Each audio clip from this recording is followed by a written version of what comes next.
Hello there, it's Squalma, and this is Groovy Movies Episode 5 Fantasy Movies. So, I'm back after a long hiatus. There's been, a lot of events in my life that happened in 2021 that just sort of didn't happen in 2020. And I won't say it's a series of unfortunate events because some of those events were actually good, but I'm back after my hiatus. I was thinking about Big Brother when they called it a yachtis.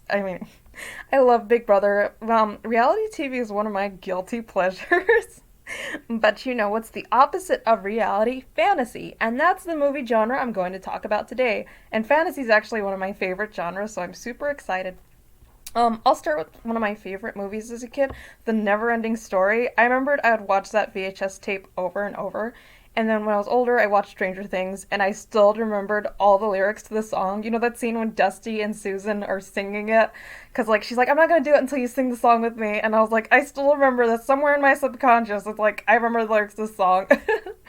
um, but yes, I also recommend Stranger Things as sort of fantasy, sci-fi. I might have a whole nother sci-fi episode where I get into that. But I don't know, because I guess it's like a show, but this is like a movie podcast. But yes, I highly recommend Stranger Things if you haven't seen it. I love it. Um, yeah, but the never-ending story was pretty intense. I mean, especially Atreus' story, that little kid has to go through a lot with getting past the sad swamp place, no Artax, and having to deal with that wolf thing, the warg, not the warg. I'm thinking of Lord of the Rings, which I'm going to talk about later. You see, can you tell I haven't seen the never-ending story in a while? I remember one of my friends was talking about how she was too scared to watch the Neverending Story as a kid, and I totally get that. But one movie we were both scared of as kids was Fantasia. I don't know, the loud, wild music and the red visuals, the bright colors, oh, it just freaked me out. But I mean, I might like it if I give it a rewatch, but we shall see. I think The Neverending Story also might have been one of the movies that got me into reading. Because, you see Bastian read about, Atreyu and Pal's adventures, and it looks like he's having so much fun. But yes, I also loved reading as a kid. Some of the books I loved reading as a kid were the Harry Potter books. I don't know, it's I had an obsession with, different book series for the different schools I went to. In elementary school, it was, Harry Potter. In middle school, it was Twilight. In high school, it was Hunger Games and Vampire Academy. I heard there's a Vampire Academy series coming out, which I'm super excited because, I love this Vampire Academy and the spin-off, Bloodlines. But the first movie, it kind of tanked at the box office. Not tanked, it didn't do so well. I guess that's the right way to say it. Sometimes, tanked is used in, a positive context. Oh, that guy's a tank. He's so indestructible. But anyways, I guess you can sort of tell how old I am based on what books were all the rage when I was in school. Anyways, when I was a kid, we'd read the Harry Potter books and talk about the books in school. By the time the Deathly Hallows came out, I was, in 7th grade, and oh my goodness, we were just spoiler, but Harry dies. And then they're like, no, he didn't really die, he came back, but yes, it was incredible. My favorite book and movie is The Chamber of Secrets, because I think Gilderoy Lockhart is absolutely hilarious. Kenneth Branagh, he is, I later found out in college that he was a Shakespearean actor and he's well respected. And I'm it's just I keep thinking of him as Gilderoy Lockhart and my brain has typecast him, but yes, he's an incredible actor and director. He actually directed the Artemis Fowl movie, which I enjoyed. I love the Artemis Fowl books. Even if you don't love the movie, I highly recommend the books. They're so good. But anyways, in Harry Potter, Warwick Davis played Professor Flitwick. He was also in Willow, and also he played a Leprechaun movie with Jennifer Aniston. And I didn't know Willow, existed. I didn't watch it until 2019, because it was one of my friend's favorite movies when he was growing up.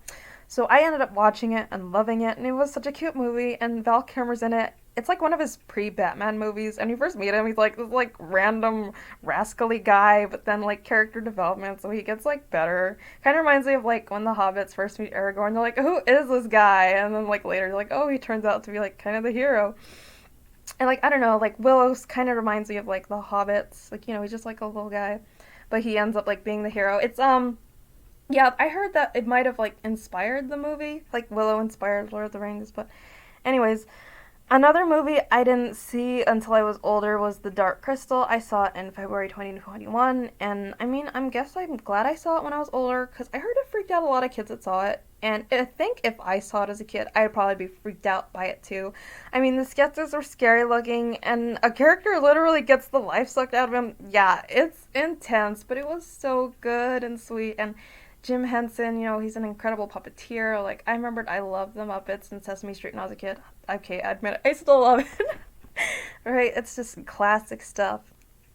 Another movie I thought was too scary to watch as a kid is, again, Peter Jackson's Lord of the Rings series. And, like, I remember, like, the Oscars. I'm like, this movie won a lot of Oscars. It must be really good. So, the story of how I saw his film trilogy for the first time was kind of funny. So, like, me and two of my friends, we like loved getting together and watching Game of Thrones. So one day, one of them was like, because me and like the other girl in the group, we hadn't seen Lord of the Rings yet, and she's like, "What? You guys haven't seen Lord of the Rings yet? Like, what's wrong with you?" So we tried going to her house and tried watching them all in one day, but you can hear the grandmother clock in the background. I don't know. Sometimes I remember to silence it, but I forgot to today. But anyways, we went to her house. We tried watching all three of them in one day, but then like I guess we started late or we kept taking breaks or something because we didn't finish the Two Towers until like 1 or 2 in the morning. So we're like, okay, so we went to bed, and then we decided to pick up um, the Return of the King the next day, and we spent good chunk of the next day watching the Return of the King. And I fell in love with those movies. It's like, oh, I wish I would have gotten into this sooner. It's like, where have these movies been all my life? I started watching the extended edition of The Fellowship of the Ring. Yeah, I know. I'm still on the Fellowship of the Ring extended edition, haha. But I've been enjoying it so far. I just like how they added little moments that were in the book and as well as like additional deleted scenes that are just edited in so seamlessly. I've also been trying to watch the Snyder Cut of Justice League, which will also take a long time. It's interesting to see how these extended editions are so different from the theatrical versions I actually saw. And I started reading the latter books, like, just randomly throughout my life, but I didn't finish them until, like, after I graduated from college. And there's so many differences between the books and the movies. They're both so incredible and inspiring, though.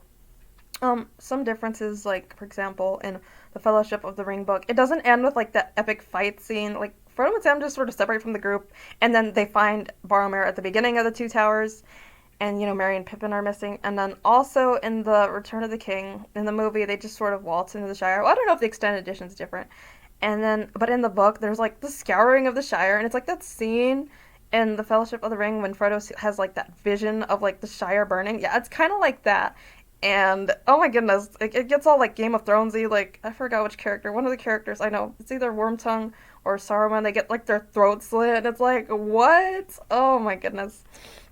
But yeah, the Return of the King was actually a really long movie, and just the theatrical version's like I think 3 hours, 20 minutes long, and then oh my goodness, yeah, they added that in extras. It's like the audience is like, no, like, we're done. No, I mean like I don't know. I guess some people might have enjoyed it, but I like how they ended it both ways, like both like kind of the more peaceful ending.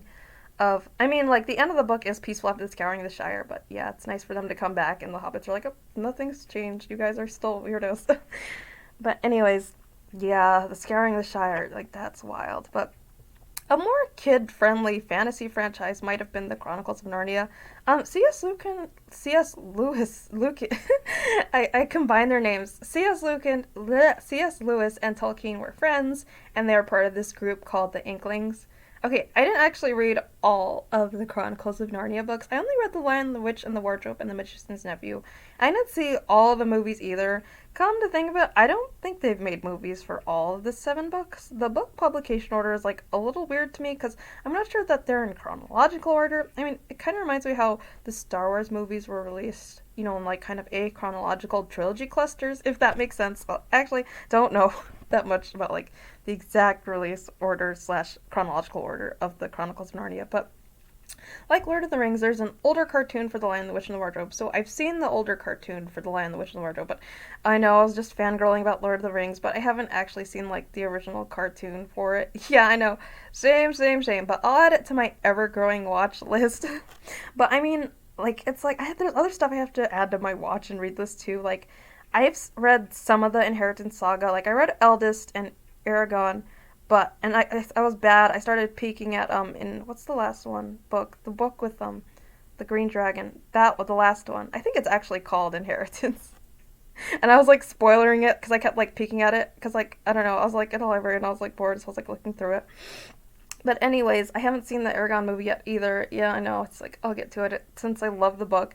And I another like kind of reminds me of Inkheart because I love Inkheart book. I haven't seen the movie and I haven't even finished that series yet either. And I also like the Percy Jackson and the Lightning Thief movie, but I haven't gotten to those books either. My I don't know, my to watch list and my to read list are both quite long. Like okay, I loved Dragon Rider and I heard they made a Dragon Rider movie pretty recently, but it's like super hard to like get to because I don't know if it's released yet or if it's like another country's movie. It's weird, but anyways, yes, they're both long lists. um, let's see. Anyways, I love both of the Lion, the Witch, and the Wardrobe movies, but I think it's kind of funny that like the Voyage of the Dawn Treader, the guy who plays Eustace is like the guy who played Kenny in We're the Millers, and like I saw We're the Millers first, and he's so sweet in that movie. And Eustace, oh my goodness, in Voyage of the Dawn Treader, like he starts off as such a spoiled brat, but character development again, he gets better. And of course you got your Disney fairy tales, usually with like a prince or princess or like, you know, both. They're ending up together. I don't know. I like how some Disney movie characters subvert this, such as like Moana and Elsa from Frozen. They don't need no man. Frozen 2 was actually the last movie I saw in theaters. I don't know, like, I'm kind of hesitant about going to theaters because I'm like, now, like, I can watch movies at home, but I kind of miss that experience of, like, you know, going to the movies and, like, enjoying, like, seeing them together with people. But, because, like, even Frozen 2, it was, like, such a great experience because the kids, like, their reaction to the movie was, like, so pure and emotional, and, like, hopefully I wasn't, like, the only older person there. Well, not older, I'm only, like, in my 20s, but, like, I'm pretty sure there were other people my age there. Um, but yes, it was a good time. And, you know, DreamWorks had their own fantasy movies as well. Most notably the Shrek series. I remembered when I was a kid, those movies were like all the rage in school. I like how they had somewhat risque humor that Disney later tried replicating in some of their movies, such as the size doesn't matter joke in Frozen. But yeah, the Shrek movies are hilarious. I mean, I don't like the last two Shrek movies as much as the first two, but all four of them are fun movies. And that's about it. I might have forgotten some. Like some of them like Dragonheart, like uh yeah. Like, you know, see now I'm remembering the movies I forgot. I might have to make like a part two or three of like of this genre and like previously genres I talked about. This is kind of skimming the surface, but yes, hopefully there will be more to come from Groovy Movies. And thanks for listening, guys. I hope you all have a great day. Bye.